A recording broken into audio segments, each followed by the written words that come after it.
Eu estou aqui com o Caixa Tem.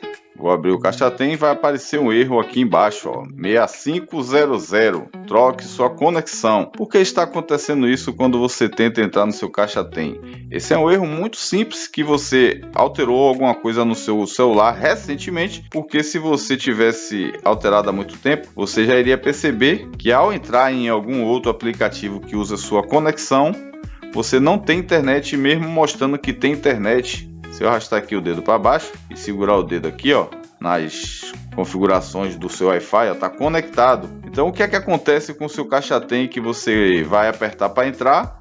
Ele aparece essa mensagem 6500, troque sua conexão, ou os seus aplicativos não têm internet. Eu vou resolver esse problema para você, muito simples, entrando em configurações. Procure as configurações do seu celular. Na parte de configurações, procure essa lupinha, toque nela e digite para pesquisar data. Digitou data, você vai ver aqui, ó, que aparece a opção data e hora. Você clica, ela vai dar uma piscada informando onde é. Clique em data e hora e o problema está aqui.